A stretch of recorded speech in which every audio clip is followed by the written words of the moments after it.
Welcome back to the tutorial by the Interactive Teacher on how to create a rubric in Excel. In the last tutorial, what we worked on was getting the title in and a general understanding of how to move around. In this one, we're going to talk about how a few different methods of how to quickly key in data to save you some time and effort here. So first step is we're going to put in week 1 into cell A3. All right, and because I want to move down a row, I'm going to hit enter. Now we have two methods that we can go through here. So I'm going to go method 1, and we're just going to get it done real quick. So what we're going to do is we're going to click on the bottom right of that cell in this little block, and we're going to drag it down all the way to cell A12, just so it quickly is going to be smart and put in week 10. So we wrote from A3 down to A12, and we've got week 1 through 10 there. The next thing we have to do is insert rows and the other parts of the rubric so that the other parts of the rubric look right. So I'm going to select each row individually and then right click to add headers.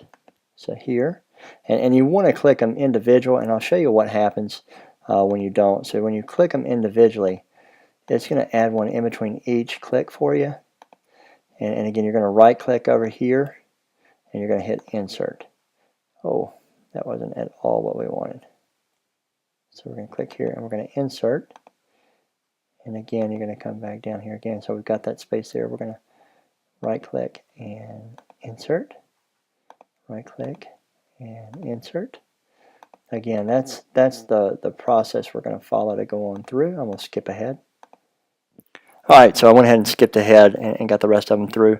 And you'll see we have one block. We really need 2 in there, so we're going to go ahead again and select here and right click and insert. So again, I'm going to skip ahead after I get it done. You know how to add one, so that's what we're going to do. Alright, so that looks exactly how we really want it to look.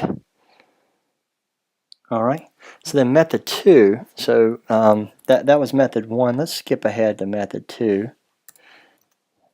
So yeah, so in method 1 what we did was we selected this and then we copied down and we inserted the rows. On method 2 we're just going to use most of the keypad. So we keyed in week 1, we're going to enter 3 times.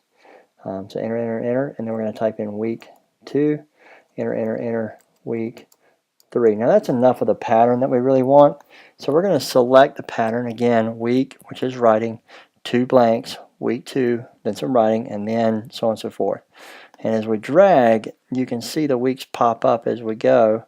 See that week 8, week 9, week 10. It is smart enough to put that pattern in. That's going to save you a lot of time right there. That's going to save you a whole lot of time if you do it that way. And that's what I recommend. So yeah, so thank you for joining us. This is the step 3 in creating the rubric. We'll see you in the next video.